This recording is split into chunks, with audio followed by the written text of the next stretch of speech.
Há pouco tempo atrás eu escrevi um texto, porque alguém me perguntou sobre uma passagem da Bíblia, que a pessoa disse que aquela passagem e outras passagens da Bíblia não diziam, não ensinavam nada a ela, e nós temos uma tendência a ir à Bíblia interessados em nós mesmos, e as pessoas têm muita dificuldade de compreender que você não pode nunca ir à Bíblia como você vai a um manual dos seus interesses. Eu tenho problema de casamento, eu quero saber alguma coisa sobre casamento. Eu tenho problema sobre filhos, eu quero coisa sobre filhos. Eu estou triste, então eu quero aprender algo sobre alegria. A palavra de Deus é algo integral, ela nos transforma. E ao nos transformar, todas as coisas das nossas vidas são tocadas por isso. Esse é o objetivo de toda a palavra. Por isso toda a palavra de Deus é apta, boa, para nos ensinar. E qualquer parte dela fará falta nesse moldar de Deus. Não há nada excessivo na palavra de Deus, não há nada descartável na palavra de Deus, e muitas das vezes nós achamos que um texto e não gastamos a nossa atenção naquilo que Deus se dignou dizer para nós, porque nós temos a crença errada de que aquilo não se aplica a nós. Eu poderia, às vezes, você está lendo as pastorais de Paulo, ele está falando com pastores, e você pensa, isso aqui não diz respeito a mim, eu não sou pastor. É óbvio que diz respeito a você, é óbvio que ali tem um ensinamento que é fundamental para a sua vida. Ou essa passagem aqui está falando sobre pessoas casadas, eu não sou casado, eu quero passagem sobre pessoas solteiras. Isso não é interesse em Deus. Nós devemos olhar para cada porção da Bíblia e dizer, o que Deus está me ensinando aqui? Por que Deus revelou-se assim? E é por isso que às vezes os textos ficam encobertos para nós, mas nós temos que admitir que muitas das vezes, quando você lê um texto na Bíblia, você pensa, eu nunca escreveria esse texto assim. Não porque nós estamos vendo um problema na Bíblia, mas porque nos surpreende a maneira como Deus revela algo, e isso era para ser visto como mais do que natural. Nossas mentes estão num nível infinitamente inferior ao de Deus, e se tudo que Deus fizesse fosse exatamente o que eu faria, eu estou pensando que eu mesmo sou Deus. Então, Deus, Ele se lembra de todas as coisas, e se alguma vez você for levado a perceber que cada momento da sua vida é vivida sob os olhos, sobre a visão, não é isso? Nós estamos apenas usando palavras humanas, já que Deus não tem olhos e visão como nós, como nosso corpo, não é?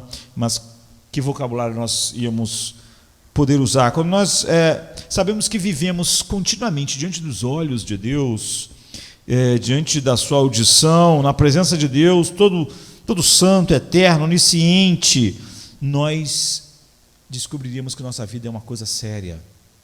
Quando alguma pessoa que nós achamos ter importância, mesmo até um estranho está olhando para nós, ou estamos na presença deles, nós tendemos a ter um comportamento compatível, mas há muito pouco temor da consciência de que nós vivemos diante continuamente dos olhos de Deus. Por isso que a vida de tantos não é algo sério, porque Deus se lembra de todas as coisas. Na verdade, essa é uma outra palavra humana que nós estamos usando. Deus vê todas as coisas continuamente, eternamente.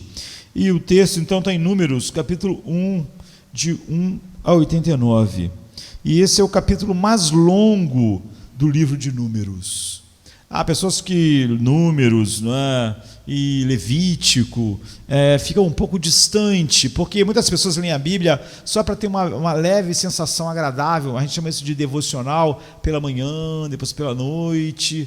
Aquilo ali é como um pequeno comprimido, uma pequena droga, para fazer você se sentir melhor. É óbvio que aquilo não muda você, e como drogas, apesar de que muitas pessoas acreditam realmente que um homem vai um dia colocar a paz num comprimido,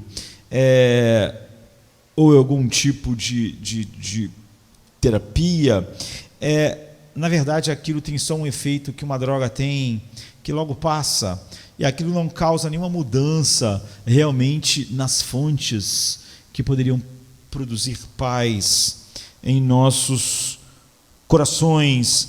Então esse é o capítulo mais longo do livro de Números. Ele tem 89 versículos, não é bastante, mas eu vou ler só do verso 1 ao 17, para mostrar algo que é estranho no texto, e o que fez a pessoa me fazer a pergunta. Diz assim aqui, do 1 ao 17: quando Moisés acabou de armar o tabernáculo, ele o ungiu e o consagrou, juntamente com todos os seus utensílios. Também ungiu e consagrou o altar com todos os seus utensílios. Então os líderes de Israel, os chefes das famílias, que eram líderes das tribos, encarregados do recenseamento, apresentaram ofertas. E eles trouxeram as suas dádivas ao Senhor. E diz assim: 6 carroças cobertas e 12 bois, um boi de cada líder e uma carroça de cada 2 líderes, e as apresentaram diante do Senhor. O Senhor disse a Moisés: aceite as ofertas deles, para que sejam usadas no trabalho da tenda do encontro. A tenda do encontro é o tabernáculo, né? Entregue-se aos levitas, conforme exigir o trabalho de cada homem, a necessidade de cada homem para exercer o seu trabalho. Então Moisés recebeu as carroças e os bois e os entregou aos levitas. Deu 2 carroças e 4 bois aos gersonitas, conforme exigia o trabalho deles, e 4 carroças e 8 bois aos meraritas, conforme exigia o trabalho deles. Estavam todos sob a supervisão de Itamar, filho do sacerdote Arão. Mas os coatitas Moisés não deu nada, pois eles deveriam carregar nos ombros os objetos sagrados pelos quais eles eram responsáveis.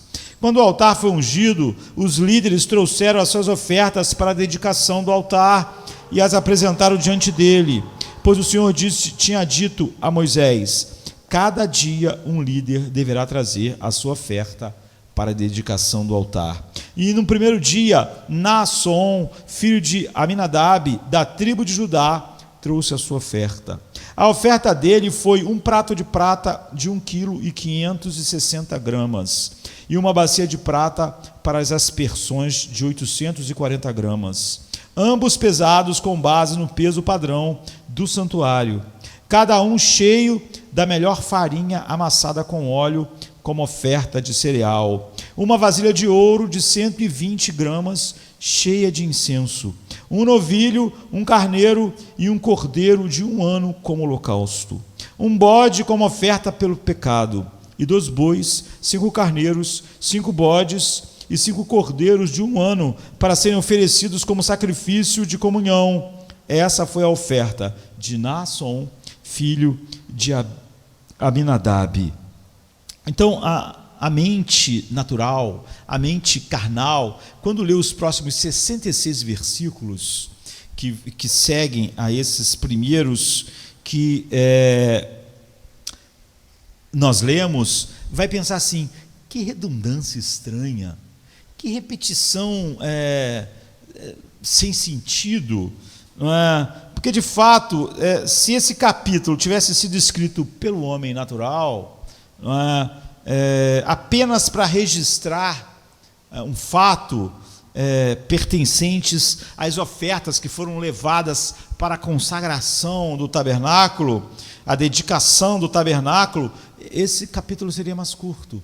Esses 66 versículos que vão vir a seguir iam ser descartados, iam ser jogados fora, porque se eu mesmo, sem a direção do Espírito, escrevesse isso, eu simplesmente listaria esses sacrifícios como foram listados aqui. Você vê que até o peso perfeitamente em gramas, o ouro, tudo que era, e eu diria que cada um dos 12 príncipes, dos 12 tribos de Israel, ofereceram a mesma coisa, porque todos eles oferecem exatamente a mesma coisa.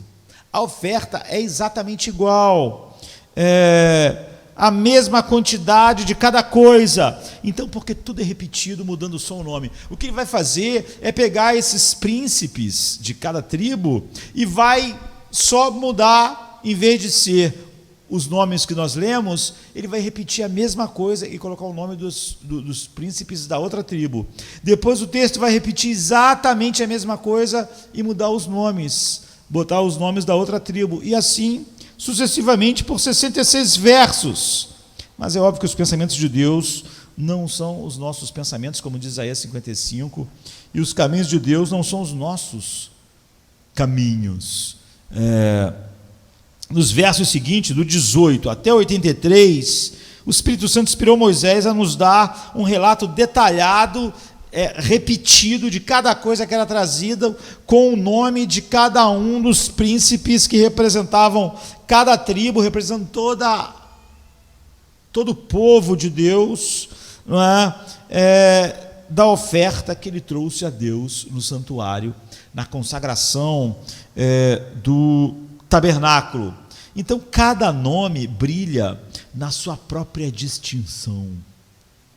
Sabe, você vê que simplesmente o texto não está apegado na oferta, que sempre é igual, mas em cada nome. O que muda em cada vez que o texto é repetido são exatamente esses nomes. E cada oferta é minuciosamente descrita e valorizada por Deus.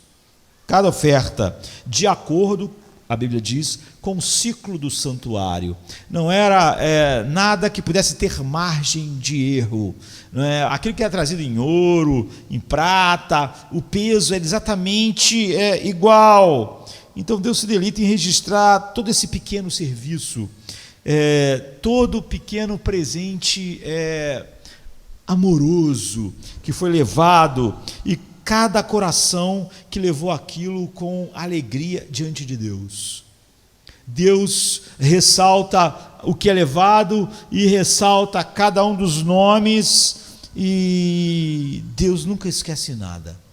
Nós estamos falando de fatos que aconteceram há milhares e milhares de anos atrás, e Ele não apenas não se esqueceu, como também Ele garante, através da inspiração do Espírito Santo, a Moisés, que milhões incontáveis irão saber exatamente o que aconteceu naquele dia.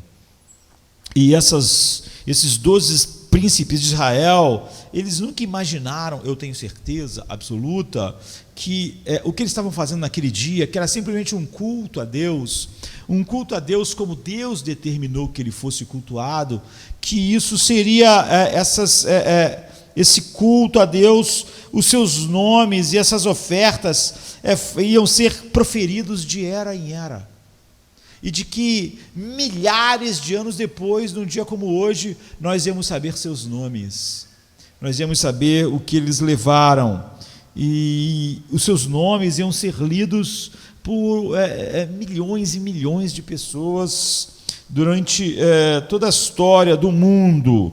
Então, assim, nesse capítulo que a gente tem diante de nós, cada príncipe de Israel recebe um dia designado. Cada um ia levar isso num dia, não ia levar todo mundo num dia só. Um príncipe levava todas essas coisas num determinado dia, para a apresentação da sua oferta, seu próprio espaço na página eterna da inspiração, como está nesse capítulo mais longo do livro de Números, no qual o registro mais completo dos seus dons é dado a Moisés pelo próprio Deus, o Espírito Santo. Então, depois de demonstrar tamanha consideração pelo verdadeiro culto, o verdadeiro culto que é prestado a Deus naquilo que Ele ordenou, você pode achar que cultuar a Deus, como Deus nos chamou a fazer, é algo banal, não é? Deus mostra como tudo está registrado.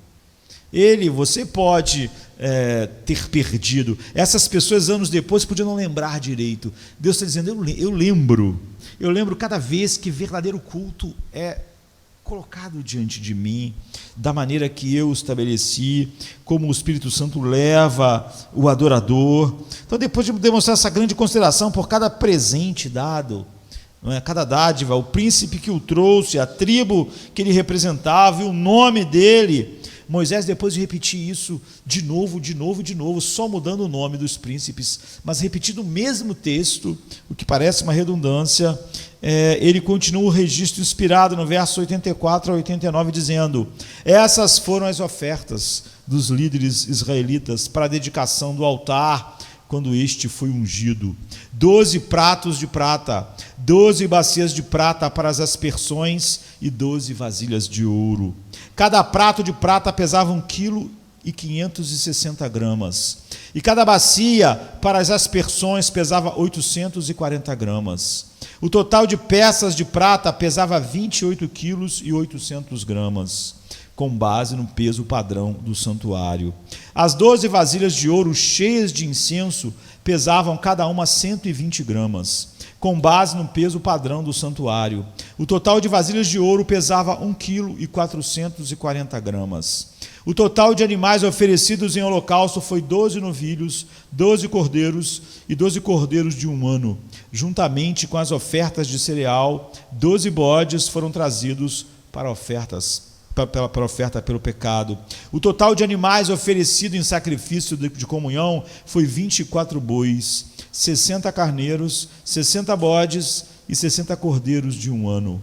Foram essas as ofertas trazidas para a dedicação do altar, depois que este foi ungido. Quando entrava na tenda do encontro para falar com o Senhor, Moisés ouvia a voz que lhe falava do meio dos querubins, de cima da tampa da arca da aliança. É o propiciatório, né? Era assim que o Senhor falava com ele. Então, Deus se lembra de tudo e mantém registro de tudo. Você vê quão minucioso é isso, quantos quilos e gramas. Deus sabe tudo. Quando Paulo quer viver cada coisa para a glória de Cristo, Deus está dizendo para nós: eu não esqueço nada. Eu não esqueço nada que verdadeiramente é feito, movido pelo meu espírito, movido pela minha palavra, para a adoração verdadeira. Ele não esquece nada para o juízo também, como Daniel 7:10 diz, em Apocalipse 20:12, diz: e vi os mortos, pequenos e grandes, diante de Deus, e os livros foram abertos, e outro livro foi aberto, mas é o livro da vida, e os mortos foram julgados pelas coisas que estavam escritas nos livros, de acordo com suas obras. Assim é que o centro e a razão da história tem nas mãos um livro, aquele que é o centro e a razão de tudo, que nosso Deus mantém sobre tudo.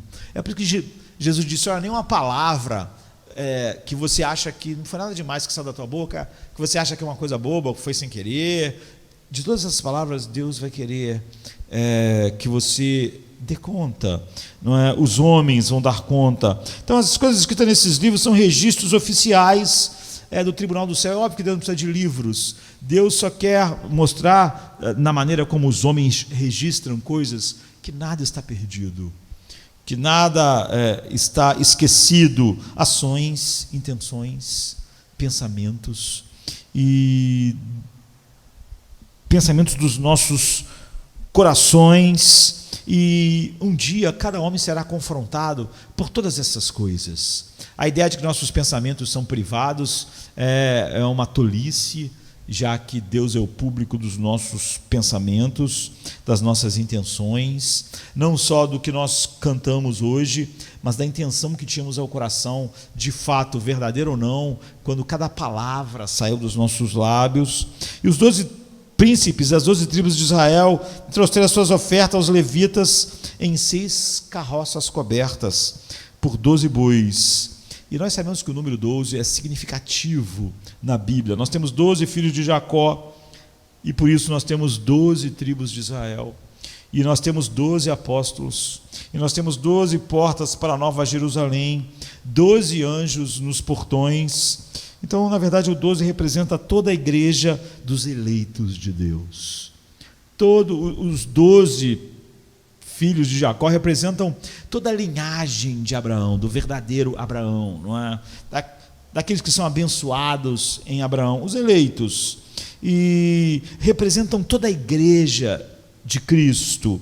Todo Israel de Deus, todo o corpo de Cristo, todos aqueles que o Pai deu a Ele, e tudo envolvido na adoração a Deus, foi transportado de um lugar para o outro continuamente, enquanto eles estavam no deserto, por essas carroças cobertas. O material do tabernáculo foram transportados por esses vagões, essas carroças. Não há nenhum lugar sagrado no mundo. Nós sabemos que uma sarça, quando a presença de Deus se manifesta, é um lugar que Deus diz: tira a sandália dos seus pés, pois o lugar que você pisa é santo. Não havia nada de santo naquela sarça em si.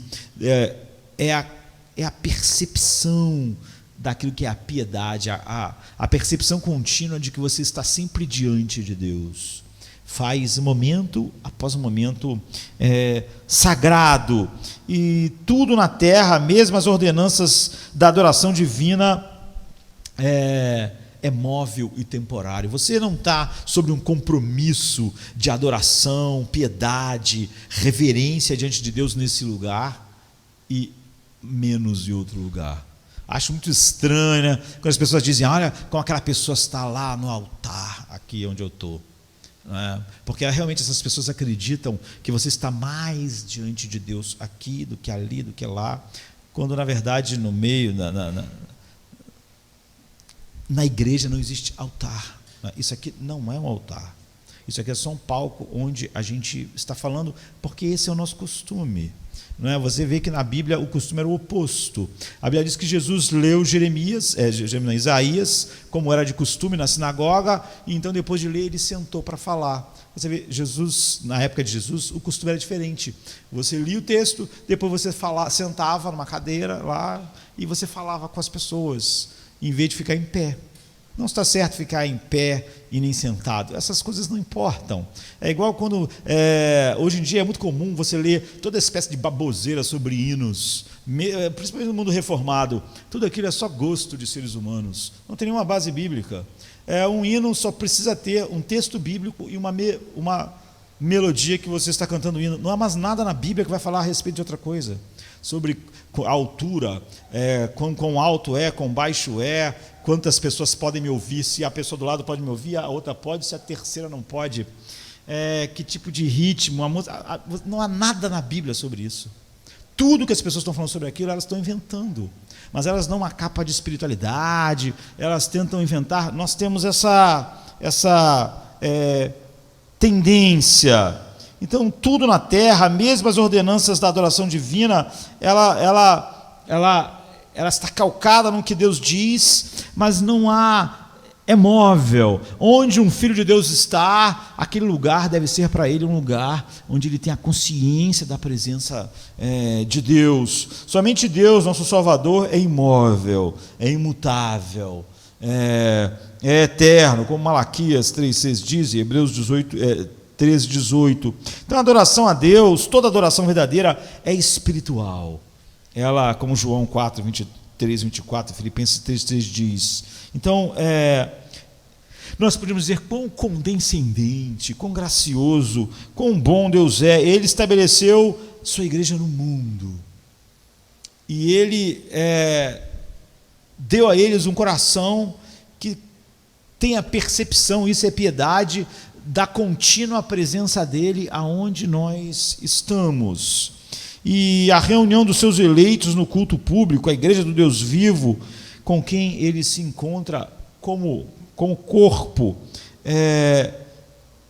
onde ele fala e se dá a conhecer aos homens, ao estabelecer assim, para que nós juntos cresçamos, como está em 1 Coríntios 3,16, Efésios 2:22, 1 Timóteo 3:15-16, nós podemos continuar, e todas essas ofertas que aqui no livro de Números, capítulo 7, 84, 86, representam, eram ofertas substanciais, eram ofertas caras, não eram coisas que, não eram migalhas que as pessoas estavam dando a Deus, eram ofertas de prata e ouro. Nós estamos falando de um povo que saiu do Egito e andou pelo deserto. Então essas foram as ofertas dos líderes israelitas para a dedicação do altar quando ele foi ungido. 12 pratos de prata, 12 bacias de prata para as aspersões e 12 vasilhas de ouro. Cada prato de prata pesava 1,560 kg, e cada bacia para as aspersões pesava 840 gramas. O total de peças de prata pesava 28,8 kg, com base no peso padrão do santuário. As 12 vasilhas de ouro cheias de incenso pesavam cada uma 120 gramas, com base no peso padrão do santuário. O total das vasilhas de ouro pesava 1,440 kg. Então, na Bíblia, a prata sempre aponta para a expiação, para a verdade. Como a prata purificada 7 vezes, a Bíblia diz, na fornalha. E o ouro fala sobre a eterna divindade de Deus. O ouro é aquele metal que não se corrompe, não é? Que passa tempos e tempos, e ele está lá. Então, pela misericórdia e verdade, a iniquidade é purgada, purificada, e somente pela misericórdia e pela verdade, somente pela satisfação da justiça de Deus, naqueles sacrifícios que apontavam para o que Jesus ia fazer por nós na cruz. Isso é realidade, como está em Provérbios 16,6, no Salmo 85,10. E somente a cruz de Cristo, a misericórdia e a justiça de Deus podem se encontrar, ou podem, como a Bíblia diz, a justiça e a misericórdia se beijam. Em qualquer outro lugar, a não ser na cruz, a justiça e a misericórdia estão separadas. Não é? Só lá elas podem se encontrar pacificamente num beijo. Somente em Cristo crucificado, a justiça e a paz podem se beijar. E aí no texto você vê que eles mencionam 3 homens. Esses dons foram dados aos levitas, que eram os responsáveis, homens que passaram a vida inteira prestando um serviço no tabernáculo naqueles dias. E o nome deles é mencionado aqui também como o nome dos príncipes: Merari, Gerson e Coate.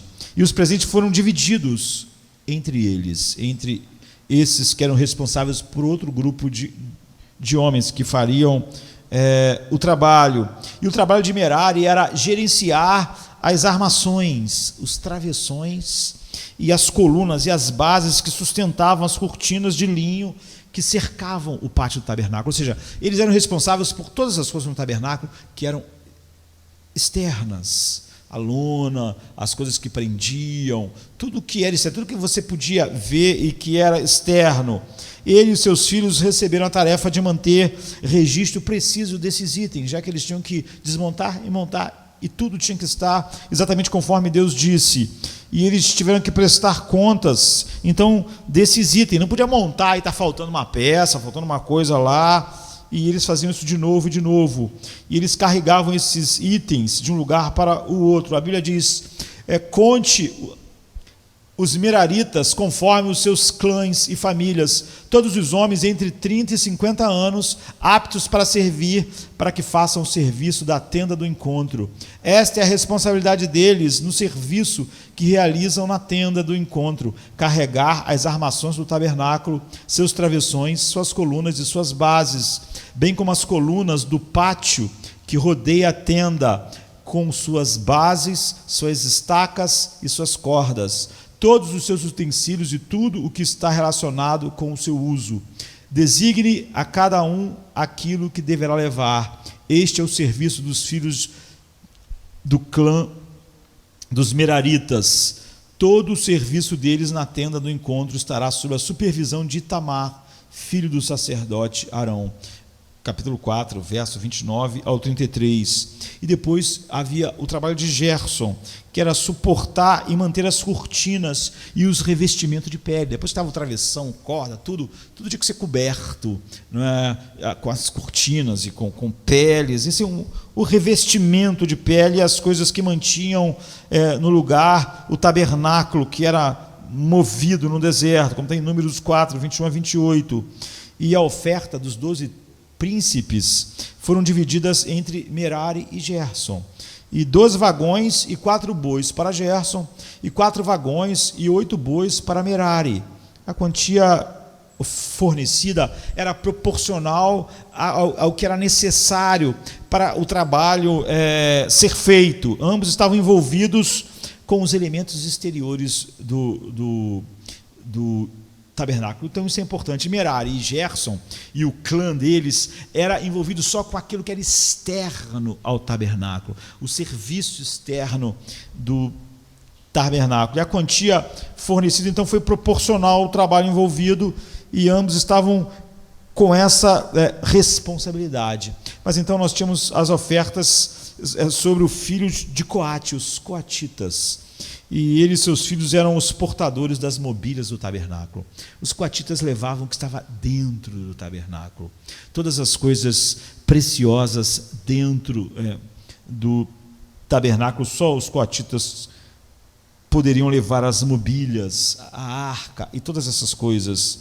E esses coatitas representavam distintamente Jesus Cristo, já que cada peça interna do tabernáculo apontava para Cristo. O altar de bronze, a arca da aliança, enfim, cada um dos seus utensílios. E eles foram os que colocavam as varas de ouro. Como nós sabemos, como Deus determinou que a arca devia ser levada, ninguém devia tocar na arca. Então tinha umas varas em que eles enfiavam nas argolas e eles carregavam nos ombros a arca. Nós sabemos uma história famosa que um dos filhos de Coate não fez da maneira com que Deus mandou. Quando Davi quis levar a arca para Jerusalém, em vez de carregarem nos ombros com as varas, eles colocaram a arca em cima de bois, e nós sabemos que em algum momento algum boi tropeçou, a arca ia cair e um coatita colocou a mão na arca e morreu. Ele, várias gerações, a família dele era responsável. Ele sabia que não devia carregar com bois e sabia que ele nunca podia botar a mão na arca. Não é? Porque os coatitas, você vê aqui no deserto com Moisés, eram os responsáveis por isso. Então esses homens carregavam a pia, que era o lugar onde os sacerdotes lavavam e se purificavam, e que fala de Cristo como nossa fonte purificadora, e da lavagem da água pela palavra, que é aquilo que o Espírito Santo está fazendo nessa manhã, se ele realmente está falando aos nossos corações, e como a fé é exercida em nós pelo Espírito Santo, como só ele produz isso, como está em Zacarias 13:1 e Tito 3:5. Então os homens de Coate, eles carregavam essas coisas internas que simbolizam tudo o que Cristo fez. O candelabro de ouro, Cristo como a luz do mundo. Eles carregavam a mesa de pão, né? Cristo, o pão que desceu do céu, o pão da vida, sobre o qual é o único alimento de fato que mantém as nossas vidas. Os filhos de Coate carregavam sobre os ombros o altar do incenso. Cristo é o nosso intercessor. Tudo que pode chegar a Deus só chega como incenso através de Cristo. Uma adoração que não flua através de Cristo, do seu sangue, dos seus méritos, não passa de abominação. Outro dia alguém me perguntou, quando Isaías disse que nossas justiças são trapos imundos, mesmo nós regenerados, nossas justiças são trapos imundos. Lógico que são. Se alguém imagina que alguma coisa que você faça, mesmo uma lágrima de arrependimento, um hino que você canta, poderia chegar a Deus fora do sangue de Cristo e não seria um trapo imundo, a pessoa não entendeu nada a respeito de como Deus o aceita. Uma oração nossa não passa de uma abominação, se você achar que nela há alguma justiça que possa realmente chegar a Deus sem Cristo. Então, se todos os nossos atos de justiça são trapos imundos, como é que eles chegam a Deus? Em Cristo. Em Cristo eles se transformam naquele incenso agradável a Deus, mas em nós mesmos não há nada que a gente faça que não passaria e não passa de trapos imundos. Porque que tipo de justiça você tem em si mesmo? Você só tem a justiça de Cristo, você só tem a santidade de Cristo, você só tem a beleza de Cristo. Quando ele está dizendo, porque está falando de nós mesmos, não há nada, nem antes, nem depois, nem nunca, não é algo que realmente é aceitável a Deus em nós mesmos. Então eles carregavam a arca da aliança, que é Cristo. A arca, você vê, tinha a tampa que era o propiciatório. O propiciatório é o lugar da propiciação, é o sangue que aplaca a ira de Deus, não é? E expiação, propiciação, a revelação da glória de Deus só pode ser feita na base dessa perfeita obra de Cristo. Por isso que o brilho da Shekinah de Deus ficava lá na tampa da Arca da Aliança, que era o propiciatório, onde uma vez por ano o sumo sacerdote aspergia o sangue da propiciação. Então a tipologia toda do texto é clara e límpida quanto o sol, né, do meio-dia. Os filhos de Coate, em sua obra, tipificavam tudo o que Jesus fez. Então Merari e Gerson, eles retratam a igreja, precisando de ajuda de Deus e da ajuda um do outro e de todo o povo de Israel para cumprir o seu chamado. Então você vê que todos os bens aqui, os utensílios, todas as ofertas iam para os filhos de Gerson e de Merari, mas nada para os filhos de Coate, não é? Porque nenhum de nós está sob a obrigação de sozinho se responsabilizar pela propagação do evangelho do mundo. Nós somos o corpo de Cristo. Nós precisamos, a igreja, que é a parte visível, eles cuidavam só da parte externa do tabernáculo, não é só da parte visível. Nós precisamos de que todos nós temos um empenho de todo o nosso tempo, do nosso dinheiro, de tudo que somos, para que o evangelho se propague. Mas como os coatitas representavam e carregavam só o que Cristo faz, eles não recebiam nada. Porque a obra de Cristo não é acrescentada em nada pela igreja. A igreja, toda a contribuição que nós damos com a nossa vida, com o nosso tempo, com o nosso dinheiro, não está acrescentando nada à obra de Cristo. Nós não fomos chamados para completar o que Cristo fez, mas para propagar. Nós somos a parte visível no mundo daquilo que Deus está fazendo. Mas nós mesmos só proclamamos o que foi feito, não estamos fazendo nada naquilo que é o evangelho. O evangelho não é o que a gente faz. Então, nós devemos ter ajuda. A igreja deve se unir no esforço de que Deus seja cultuado na igreja local, os santos sejam edificados e a propagação do evangelho esteja sendo feita à medida que nós nos reunimos para sermos edificados e nos separamos para proclamar o evangelho. Mas Coate, que descreve Cristo realizando sua obra de salvação sozinho, e que morreu sozinho, e que suportou a ira sozinho, e que nos deu justiça sozinho, e que carregou nossos pecados em seu próprio corpo no madeiro. Ele por si mesmo expurgou nossos pecados, e só por ele nós podemos realmente nos achegar a Deus. Ele não precisava receber a ajuda de ninguém. Então, como Isaías 63, de 1 a 5 diz,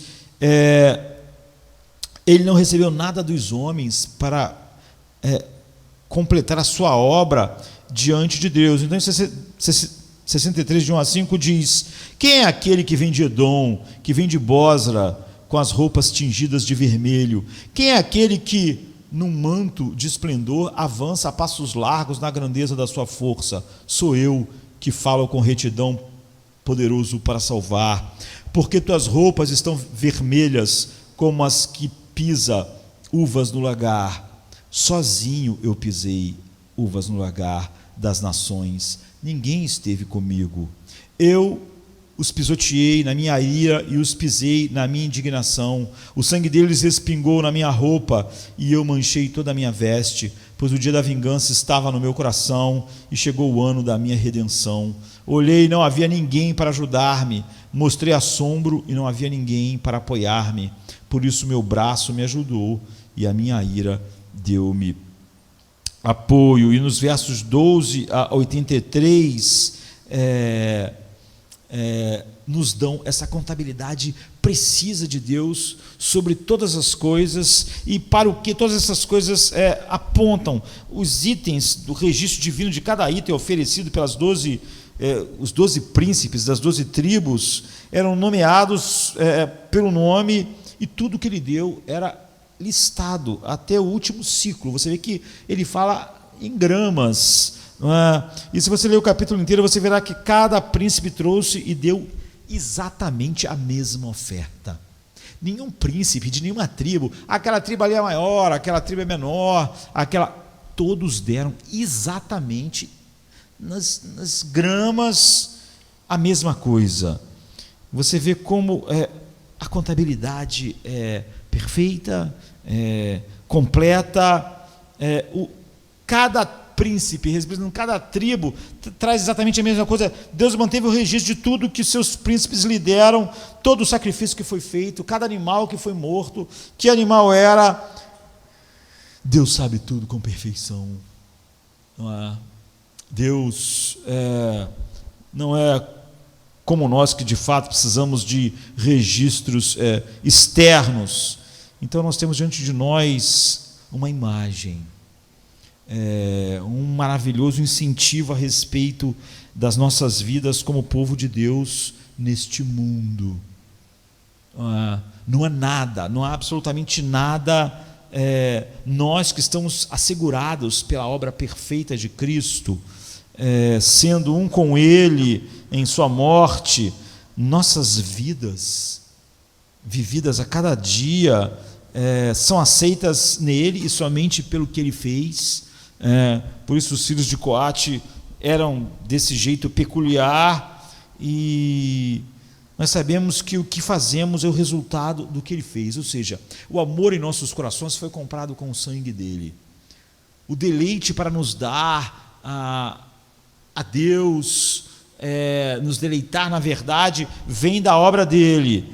Por isso Paulo diz: pois é Deus quem produz em vós tanto o querer como o efetuar de acordo com a sua vontade, ou seja, é a sua aplicação daquilo que Cristo comprou. Então, nós temos grande dificuldade, e devemos ter, de falar sobre o que fazemos. Nós ficamos mais à vontade sobre falar sobre as obras dos nossos irmãos em Cristo na história, e com razão, porque qualquer proclamação de virtude pessoal é descabida e é suspeita. Há pecado em tudo que nós fazemos.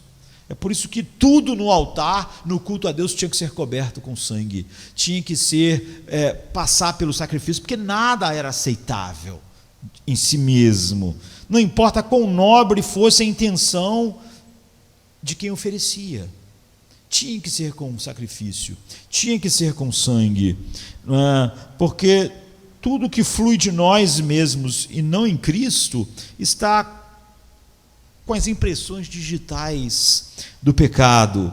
Então, Jesus nos ensina claramente que depois do cumprimento de todo o seu dever, devemos confessar, como está em Lucas 17:10, que nós não passamos de servos inúteis. Se nós servíssemos a Deus perfeitamente, a única coisa que nós teríamos que falar no final é que somos servos inúteis, não fizemos nada que não fosse o que devíamos fazer. Então nós sabemos que toda a nossa retidão é trapo imundo, como Isaías 64:6. Se somos pressionados a recordar honestamente cada coisa que oferecemos a Deus, cada culto, nós sabemos que aquilo não tinha dignidade para ser aceito diante dele, e nós jamais nos ousaríamos a nos firmar diante dele baseado em algo que a gente mesmo fez. Também sabemos que somos instruídos a manter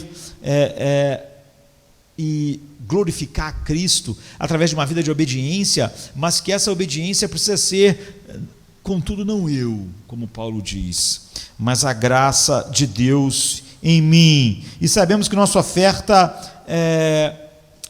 raramente em nossas vidas é sacrificial. Na maioria das vezes, nossa oferta flui da nossa abundância, da nossa sobra. Nós sabemos disso, e muito frequentemente, se prestarmos atenção, mesmo as nossas orações podem ser um pouco mais floridas do que a realidade, né? E Deus e os outros, quando nossos corações estão presos a coisas que não visam glorificar a Deus, muitas das vezes nós podemos enganar a nós mesmos colocando isso em palavras, como se realmente estivéssemos fazendo aquilo tão somente para isso. Nós sabemos que o nosso amor por Deus está abaixo do que devia ser. Muito, muito infinitamente abaixo do que seria aceitado, não é, por Deus. Ou seja, a dignidade de Deus merecia um amor infinitamente maior do que o nosso, que só outro alguém pôde dar. A santidade de Deus exige algo totalmente perfeito, que está muito além do que aquilo que podemos dar, e muitas das vezes Deus merece a mesma alegria, deleite e devoção dia após dia, independente de como o nosso dia seja. E muitas das vezes não é isso que vemos. O que devemos fazer? Devemos sempre estar com olhos fixos em outra pessoa, em vez de em nós mesmos. Olhar aquele que está sentado no trono, que é o mediador de todas as coisas, que sozinho carregou o peso infinito do pecado de todo o seu povo, e todos os dias nos lembrarmos que Cristo é a nossa aceitação. É isso que liberta o nosso coração para além de toda a contabilidade. Nós só queremos contabilidades exatas, nós mesmos, quando nós achamos que podemos estar dando mais do que devíamos, ou fazendo mais do que era razoável. Então nós queremos que o cara que faz a contabilidade faça muito direitinho, porque nós não queremos dar nada a mais. Nós já sabemos que estamos infinitamente abaixo do que Deus é digno. Então nossos corações são libertos da contabilidade. Cristo é a nossa aceitação, Deus nos aceita e aceita nossas vidas e cada coisa que somos chamados a fazer pela justiça perfeita de Cristo.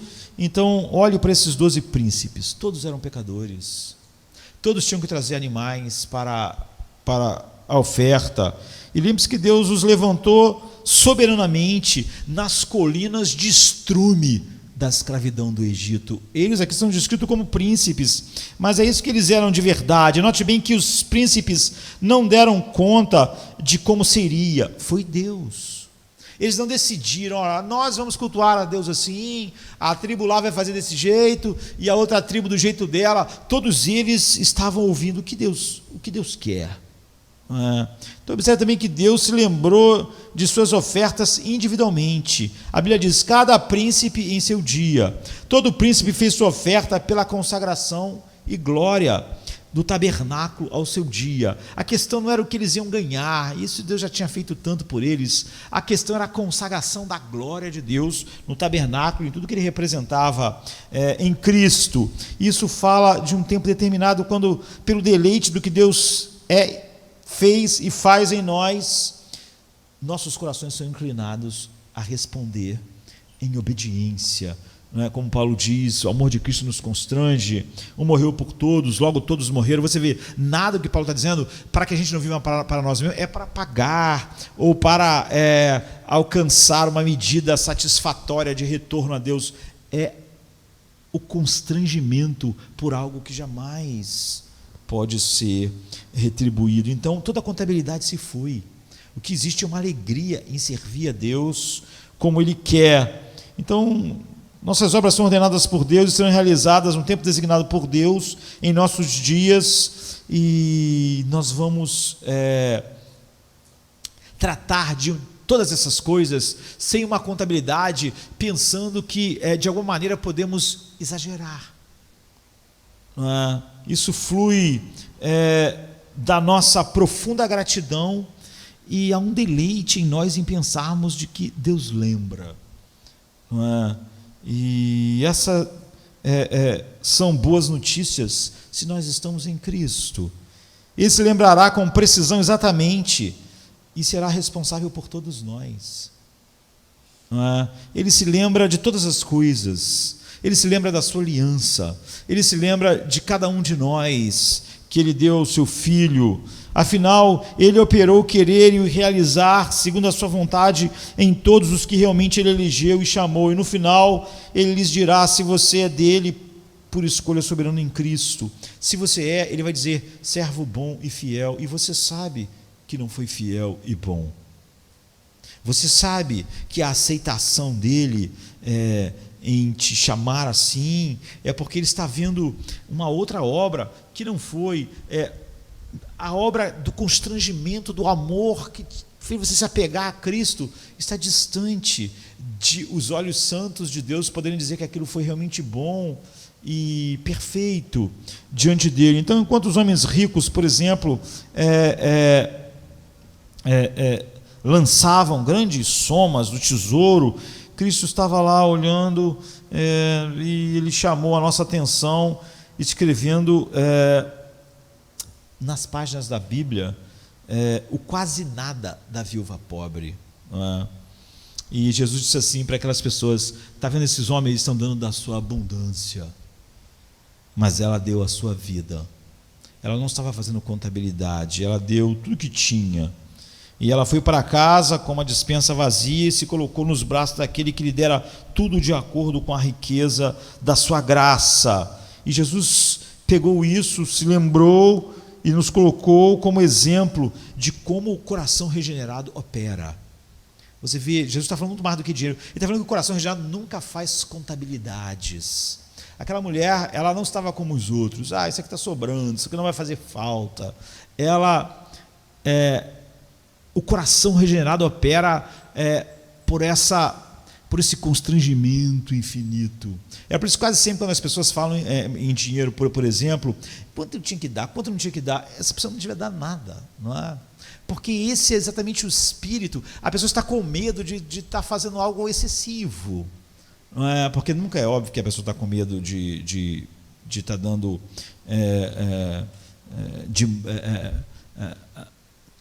ele quer aquilo que as pessoas querem com o contador. Quanto precisamente eu tenho que dar para não estar errado? Não é? Mas esse é o espírito oposto. A mulher que abriu a caixa de unguento e derramou o alabastro, derramou sobre a cabeça de Jesus para ungir, e ele disse que foi para o seu enterro, é a irmã de Lázaro, né? Ela foi desprezada pelos discípulos, falaram que ela tinha que ter dado para os pobres, mas Jesus disse: nunca mais o que essa mulher fez será esquecido. Você vê, não é por causa do perfume, não é? Mas é por causa dessa motivação que mostra veracidade de devoção. Ela não fez um cálculo. Nenhuma dessas mulheres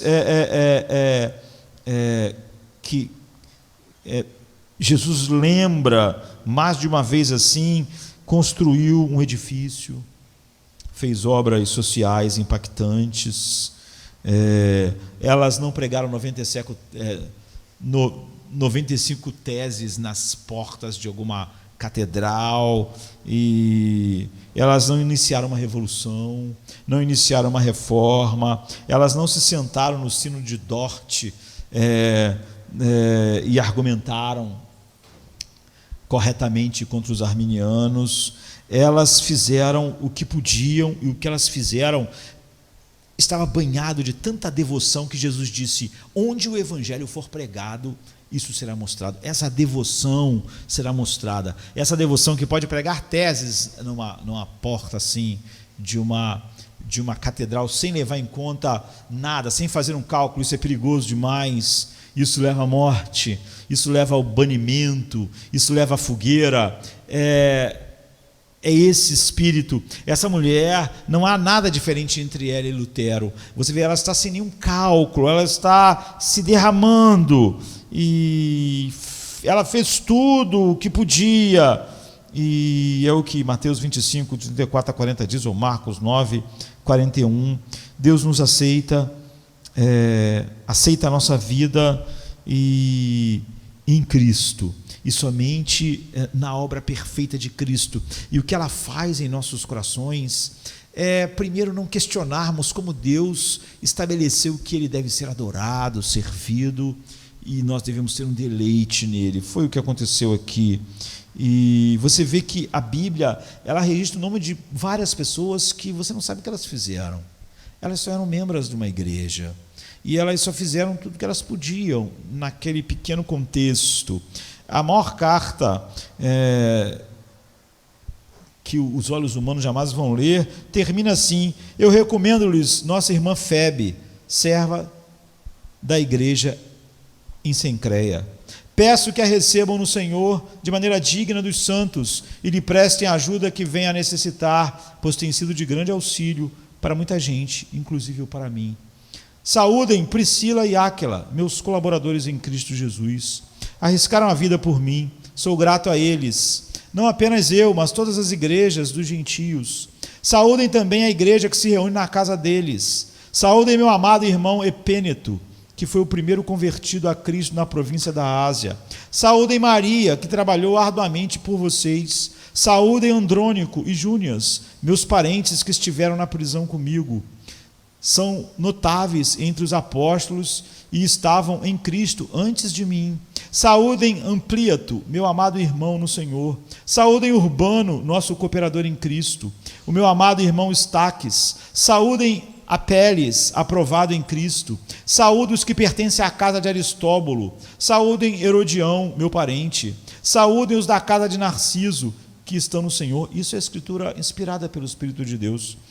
Saúdem Trifena e Trifosa, mulheres que trabalharam arduamente no Senhor. Saúdem a amada Pérside, entre outra que trabalhou arduamente no Senhor. Saúdem a Rufus, eleito no Senhor, e sua mãe, que tem sido mãe também para mim. Saúdem a Síncrito, Flegonte, Hermes, Pétrobas, Hermas e os irmãos que estão com eles. Saúdem Filólogo, Júlia, Nereu e sua irmã.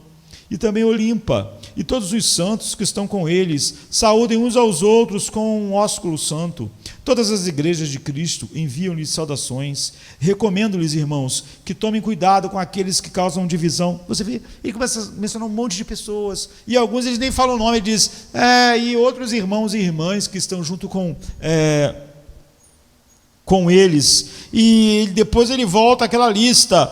Timóteo, meu cooperador, envia saudações, bem como Lúcio, Jason e Sosípatro, meus parentes. Eu, Tércio, que redigi essa carta, agora que ele está falando é a própria pessoa que escreveu a carta, né, que foi Tércio, que escreveu Romanos, com Paulo ditando.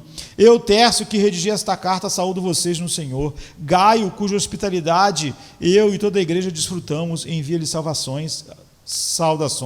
Erasto, administrador da cidade, e nosso irmão. Quarto, envia-lhe saudações. Que a graça do nosso Senhor Jesus Cristo seja com todos vocês. E ele menciona esse monte de nomes. E você vê cada uma dessas pessoas, que nós não sabemos o que elas fizeram, elas só foram membros de uma igreja pequena em algum lugar na Ásia e na Europa, derramaram o seu coração assim diante de Deus, como a irmã de Lázaro, sem contabilidades. O amor de Cristo inundou os seus corações. O que Paulo está dizendo, ele não botou o nome de todas as pessoas. O que ele está dizendo é que Deus não esquece ninguém. Não esquece Aristóbulo, não esquece o irmão e a irmã tal. Todas as coisas feitas realmente por um coração capturado por quem Cristo nunca vão ser esquecidas, porque essa é a obra do próprio Deus. Deus lembra de tudo. Deus não esquece nada, exceto uma coisa. Deus esquece o pecado do seu povo. É a única coisa que Deus terá esquecido no último dia. Como está em Hebreus 6:10, Apocalipse 2:2, 14:13, ou Jeremias 50:20, que diz assim: naqueles dias, naquele tempo, diz o Senhor, a iniquidade de Israel será procurada, será buscada, mas não haverá nenhuma. E os pecados de Judá serão buscados, mas não serão achados, porque perdoarei aqueles que eu escolhi para mim. O Apocalipse 2:12, conheço as tuas obras, o teu trabalho, a tua paciência, e como não suportas os que são maus, e trataste os que se dizem discípulos, e que não são, e os que acham mentirosos. E 14:13, eu ouvi uma voz do céu me dizendo, escreve, bem-aventurados os mortos que morrem no Senhor de agora em diante, sim, diz o Espírito, para que descanse do seu trabalho e suas obras o sigam. Ou seja, você vê, Deus lembra de tudo o que Ele mesmo operou em nós, o querer efetuar, para a glória do seu Filho. Ele nunca vai esquecer. Não é? Ao mesmo tempo, Ele não se lembra de nada nosso fora de Cristo. Deus nos recebe sempre naquilo que a Bíblia chama de o assento da misericórdia. Deus falou com Moisés do propiciatório, e Deus chamou o propiciatório de assento da misericórdia. O único lugar que você pode encontrar Deus em misericórdia é aonde o sangue do seu Filho acabou com toda a ira e faz Deus se lembrar de tudo o que o Espírito Santo fez nós fazermos em amor a Cristo, em resposta sem contabilidade do que a gente faz por Cristo, porque o amor dele nos constrange e esquece de todas as coisas em nossas vidas fora de Cristo. Então, se Deus vem a você, Ele deve vir somente em Cristo, somente no propiciatório, que é o assento da misericórdia. Se você vai a Deus, deve ir somente em Cristo, somente no propiciatório, não há outro lugar. Não é? Como eu estava dizendo, a ideia de que alguma obra nossa passou a ser justa, porque nós estamos agora no reino de Deus, é algo sem sentido. Elas são aceitas diante de Deus exatamente porque elas estão em Cristo. Cristo comprou elas com seu sangue, aplica ela em nós, trabalha ela em nós. Agora, em nós mesmos não passam de trapos imundos. E nesse negócio de salvação, todo o texto quer dizer para nós: Cristo é tudo, nada é atribuído a nenhum dos eleitos, salvos pela graça soberana. Por isso os 12 príncipes, que simbolizavam todo o povo de Deus, todos que nascem de Deus, traziam exatamente a mesma coisa. Você vê, em gramas eles traziam a mesma coisa. Nenhum deles trouxe nada que fosse um pouquinho diferente do que o outro trouxe.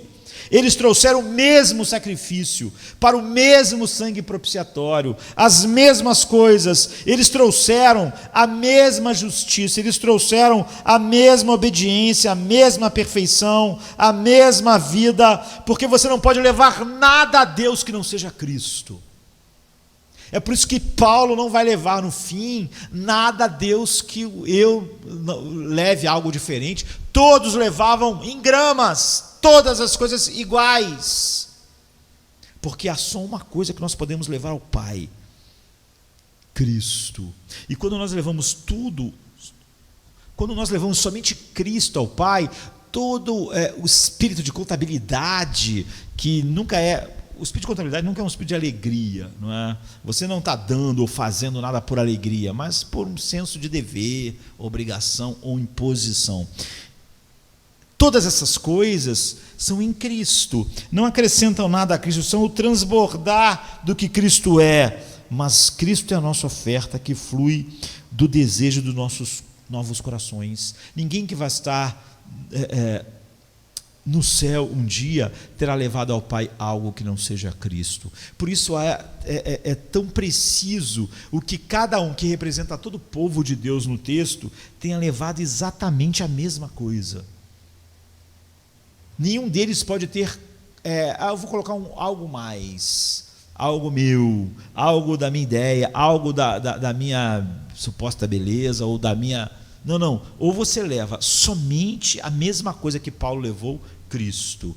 Aquilo que Pedro levou, Cristo. Aquilo que Davi levou, Cristo. Aquilo que Moisés levou, Cristo. Ou você não está entre as pessoas. Porque aqueles que se achegam a Deus no trono da misericórdia levam o mesmo sacrifício, o mesmo mérito, Cristo. E Deus nos aceita nele, por causa dele, para a glória dele.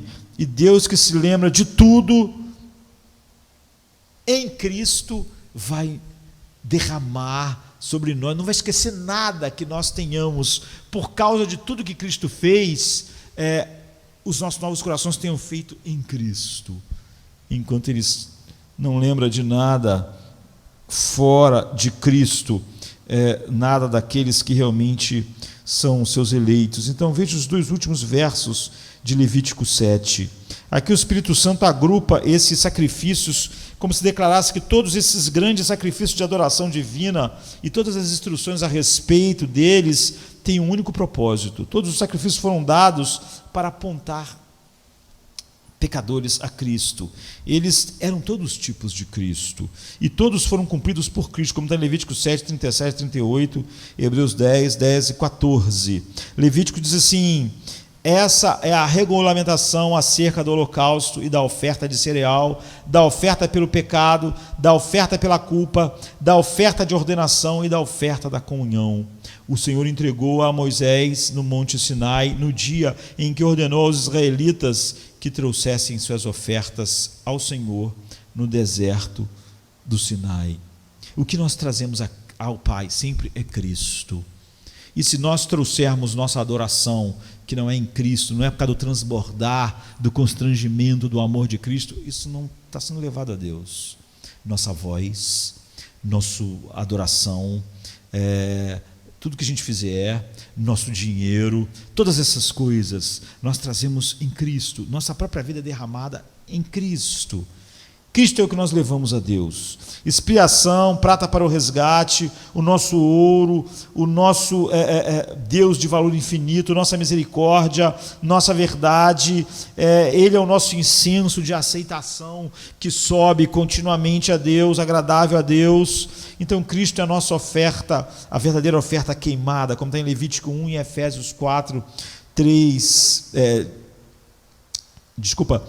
Efésios 4, 3, de 32 a 5, 2. Cristo é a nossa verdadeira oferta de carne, nossa oferta de primícias, como está em Levítico 2, 1 e 1 Coríntios 15, 19 e 23. Cristo é a nossa verdadeira oferta de paz, como está em Levítico 3 e Romanos 4, 25 até 5, 11. A Bíblia sempre vai mostrar exatamente as duas coisas. Ele é a nossa oferta pelo pecado, como está em Levítico 4 e 2 Coríntios 5, 14 a 21 e Gálatas 3, 13 a 14. Cristo é o próprio Filho de Deus, a nossa única e verdadeira oferta pela transgressão, como está em Levítico 5, Isaías 53, de 1 a 12. Cristo é nosso altar na terra, e o altar é criação de Deus, pela qual nós chegamos a Deus.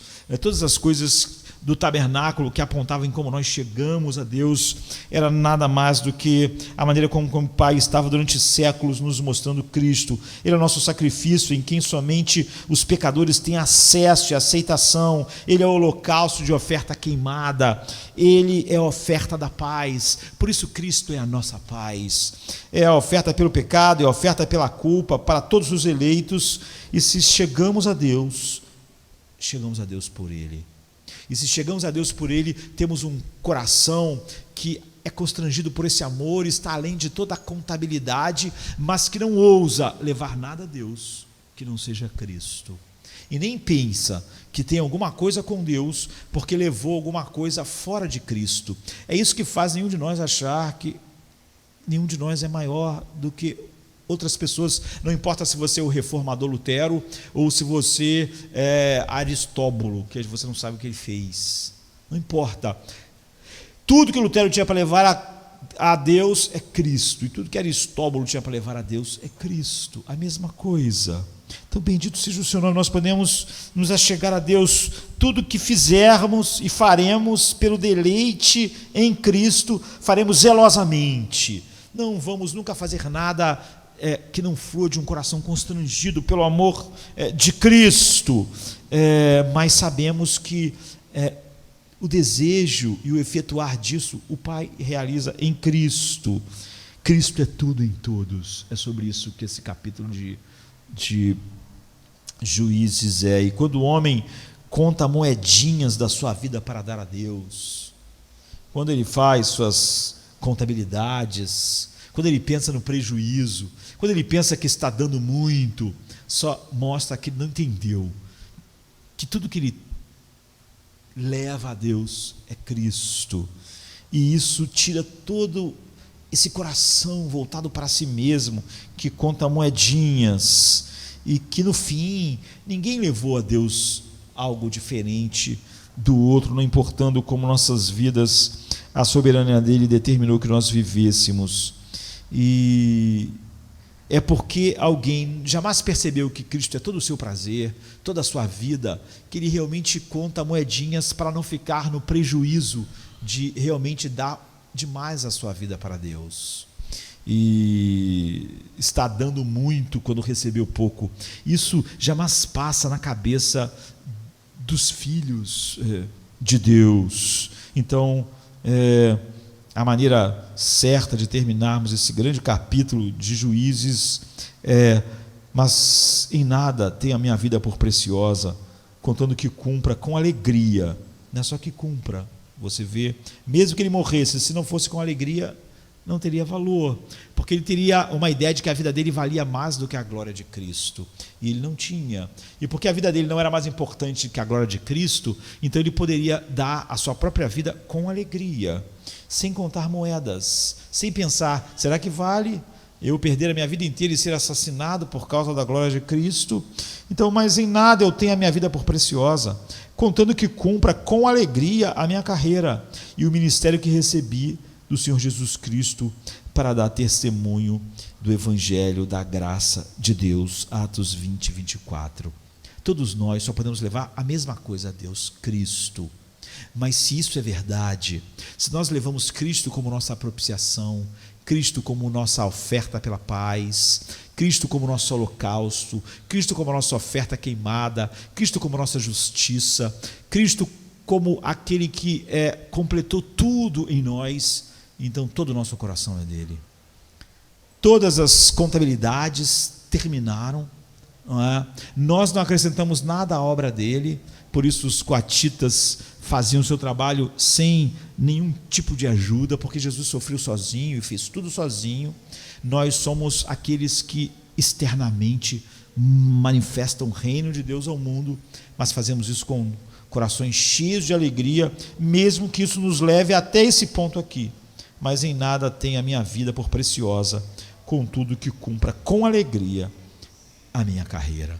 Vamos ficar de pé. Come to me, you